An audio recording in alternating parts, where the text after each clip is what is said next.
Hello friends. आज से हम लोग ईएसी के लिए इंजीनियरिंग सर्विस एग्जामिनेशन का जनरल स्टडी का जो पोर्शन है उसका स्टार्ट कर रहे हैं। सबसे पहले हम लोग आईसीटी मतलब इंफॉर्मेशन एंड कम्युनिकेशन टेक्नोलॉजी को स्टार्ट करेंगे। आज इसका फर्स्ट लेक्चर है। यहाँ पे हम लोग इंटायर डिटेल नोट्स आपको मिलेगा। आईसीटी के लिए आप कॉपी और कलम लेके बैठो। सिलेबस स्टार्ट करके एक एक टॉपिक को डिटेल में स्टडी किया गया है।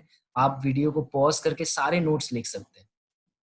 अगर आपको ये वीडियो अच्छा लगे तो आप इसे ज़रूर लाइक एंड सब्सक्राइब करें और अपने दोस्तों को भी दिखाएं। तो लेक्चर हम लोग स्टार्ट करते हैं। आईसीटी का सिलेबस देख लेते हैं हम लोग। कौन कौन सा सिलेबस यहाँ पे ईएस के लिए लगेगा। इसके साथ साथ आपको बता दूं कि करंट अफेयर्स जो होता है आईसीटी से रिलेटेड वो भी एग्जाम में आता है। तो आप उसको न्यूज़पेपर और न्यूज में अगर आप पढ़ते हो करंट अफेयर्स में आईसीटी रिलेटेड तो उसको भी आप कहीं जॉट डाउन करते रहना। इसका देखिए सिलेबस में सबसे पहले जो चीजें हैं वो है हमारी टूल्स ऑफ आईसीटी। आईसीटी के टूल्स जो गवर्नमेंट यूज करती है वो क्या है। सबसे पहला है पोस्ट, दूसरा है radio, then TV and satellite, then mobile जो कि आजकल के लिए सबसे ज़्यादा इम्पॉर्टेंट है। ये इससे मैक्सिमम हमारा आईसीटी रिलेटेड वर्क होता है। And then last one is your computer. तो इन सब के बारे में आपको डिटेल स्टडी करना। ठीक है, डिटेल में एक एक के बारे में आईसीटी टूल्स जो है इनके बारे में डिटेल एक एक लेक्चर में लेके आऊँगा। आप फॉलो करते रहिए, मेरे चैनल को सब्सक्राइब कर लीजिए। मैं कंप्लीट स्टडीज का करवा दूंगा, आपको कहीं जाने की जरूरत नहीं। अगर मेरा नोट सुनते हो आप कॉपी और कलम लेके बैठो और लिखते रहो, डेफिनेटली पूरा ये सेशन कंप्लीट हो जाएगा। सेकेंड पार्ट हमें जो पढ़नी है वो है नेटवर्किंग।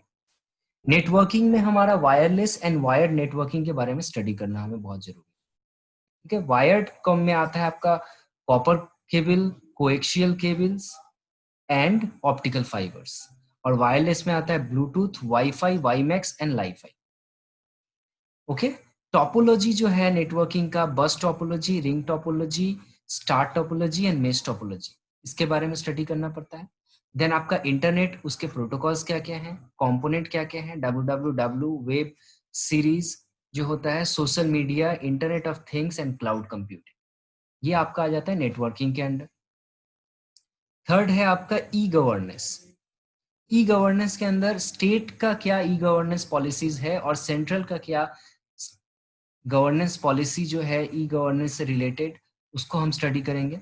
और उसके बाद ई एडुकेशन देखेंगे हम लोग, ये हर सेशन के लिए, मतलब अप टू 1 to 8 क्लास के लिए, 9 10 के लिए, 11 12 के लिए, एंड देन ग्रेजुएशंस के लिए एंड सो ऑन। सबके लिए एडुकेशन का क्या फैसिलिटीज है इसको डिटेल में स्टडी करना पड़ेगा। सबसे पहले आज स्टार्ट करते हैं हम लोग टूल्स ऑफ आईसीटी। इसमें सबसे पहले पोस्ट के बारे में बता दें आप। इंडियन पोस्ट के बारे थोड़ा बैकग्राउंड अगर हम लोग जाते हैं तो डिपार्टमेंट ऑफ पोस्ट जो स्टेब्लिश किया गया था बैटल ऑफ प्लासी के बाद स्टेब्लिश किया गया था। बैटल ऑफ प्लासी के बाद इसको 1757 में स्टेब्लिश किया गया।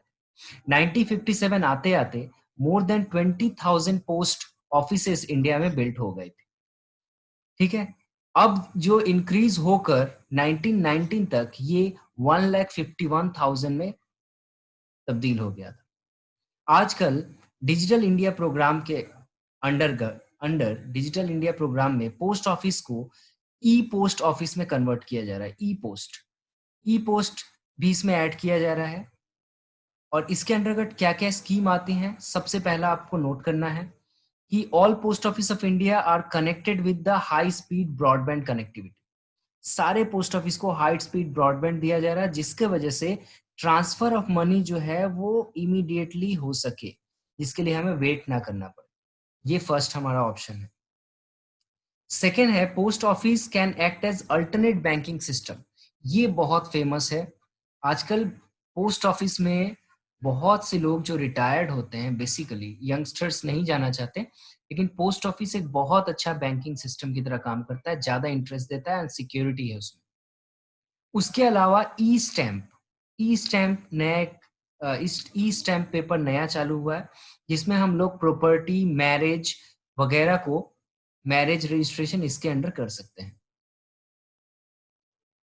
उसके अलावा ट्रैकिंग जो है, मेरा पोस्ट कहाँ पे गया, स्पीड पोस्ट में जनरली हम लोग इस फैसिलिटी को यूज करते हैं, tracking of consignment. Speed post में और रजिस्टर्ड पोस्ट में हम लोग इसको यूज करते हैं। तो हमारा रजिस्टर्ड पोस्ट या ई पोस्ट कितना दूर गया है, ये भी ई पोस्ट का एक फैसिलिटी है। सेकेंड जो टूल था हमारा वो है रेडियो। तो रेडियो को लॉन्च किया गया था 1947 में एज ऑल इंडिया रेडियो। ये हमारा फर्स्ट रेडियो चैनल था इंडिया का। ठीक है, इसका 3 मेन एजेंडा था रेडियो को स्टार्ट करने का। सबसे पहला था एग्रीकल्चर, दूसरा था एजुकेशन और तीसरा था हमारा हेल्थ। तो एग्रीकल्चर के अंदर सबसे पहला जो हमारा प्रोग्राम था वो आप याद रखना होगा। देखिए प्रोग्राम वगैरह मैं अंडरलाइन कर दे रहा हूँ, इसको आप नोट डाउन कर लो। तो पहला प्रोग्राम जो था वो था कृषि चर्चा प्रोग्राम। ठीक है, कृषि चर्चा प्रोग्राम के अंदर क्या किया जाता था, ये सबसे, और एक बात इसमें आप याद रखोगे कि ये longest running programme on radio in the world में आता है। इसमें कृषि के ऊपर किए जाने वाले काम, उपजाऊ मिट्टी कैसे बनाए, सिंचाई के सही ढंग, इसके बारे में बताया जाता था। ओवर रेडियो किसानों तक ये बातें पहुंचाई जाती। उसके बाद एडुकेशन भी रेडियो पे स्टार्ट होता था, जिसमें एक प्रोग्राम था ज्ञानवाणी। ज्ञानवाणी प्रोग्राम के थ्रू जो इंदु जी थी, ये भी नाम बहुत पूछा जाता है, इग्नू, सॉरी इग्नू, इसके थ्रू किया जाता था। और ये एडुकेशन को मोर देन 10 लाख लर्नर्स को लॉन्च किया जाता था फ्री ऑफ कॉस्ट। इसके अलावा सिर्फ इंडिया में नहीं, यही सेम प्रोसीजर यूएसए में भी अडॉप्ट किया गया है। थर्ड हमारा जो है रेडियो के अंतर्गत एजेंडा का, वो था हेल्थ। हेल्थ के थ्रू हम लोग क्या होता है, जैसे पल्स पोलियो, डॉट्स प्रोग्राम, इसका पब्लिसिटी, एड्स, HIV एड्स, इन सब के बारे में अवेयरनेस पहुंचाया जाता है। ये आप याद रख सकते हो कि 2013 में इंडिया को डिक्लेयर कर दिया गया polio free nation. This is very interesting. दो बूंद जिंदगी के, अमिताभ बच्चन का ऐड आपको याद आता हो। रेडियो एंड ई गवर्नेंस के बारे में थोड़ा और जान लेते हैं हम लोग।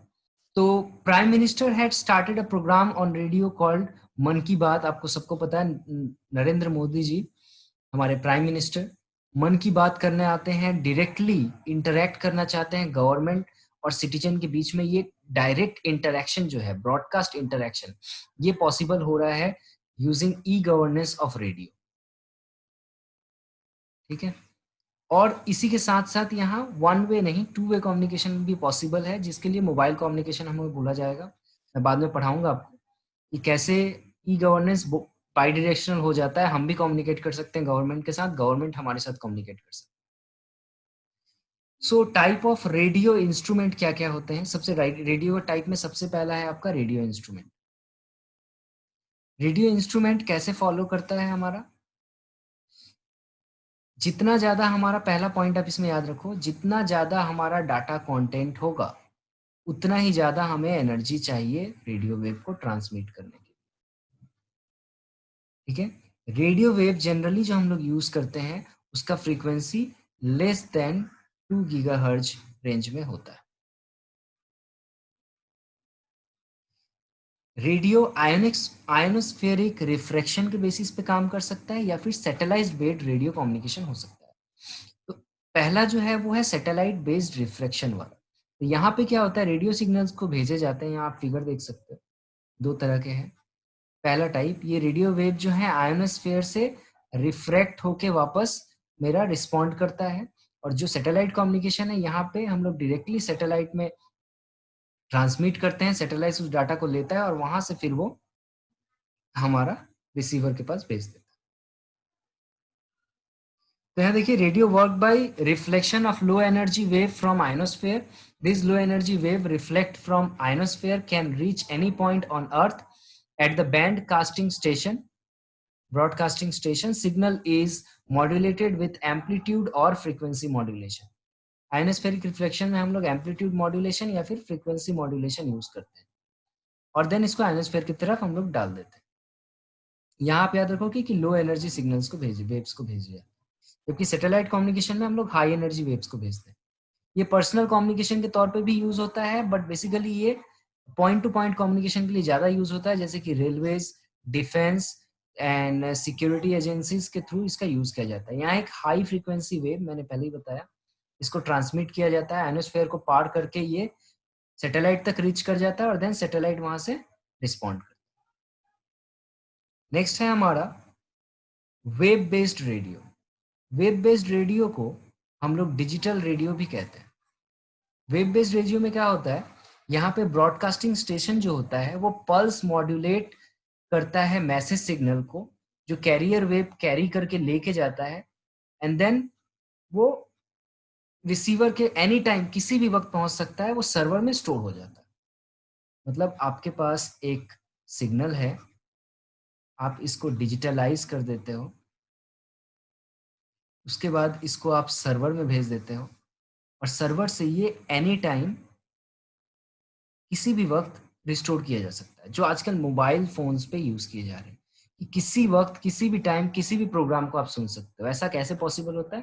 Because of the server. Server में सारे चीजें स्टोर हो जाती हैं और आप अपने ऐप, मोबाइल ऐप से इस चीज को डाउनलोड कर सकते हो और सुन सकते हो। नेक्स्ट है TV and satellites. TV and satellites के बारे में हम लोग जान लेते हैं। तो सैटेलाइट्स दो तरह के होते हैं, polar satellite and Jio stationery satellite. तो आज के लिए इतना ही रहने देते हैं। टीवी एंड सैटेलाइट सेक्शन हम लोग नेक्स्ट लेक्चर में करेंगे। वहां पे आपका polar satellite and Jio stationery satellite का फुल डिटेल्स देंगे। अभी इंडिया में क्या चल रहा है, पीएसएलवी है, आपका एएसएलवी है, कौन से इंजन ज्यादा अच्छे हैं, इसके बारे में डिटेल स्टडी करें। अगर आपको वीडियो अच्छा लगा हो तो लाइक, शेयर और सब्सक्राइब कर लीजिए। Thank you.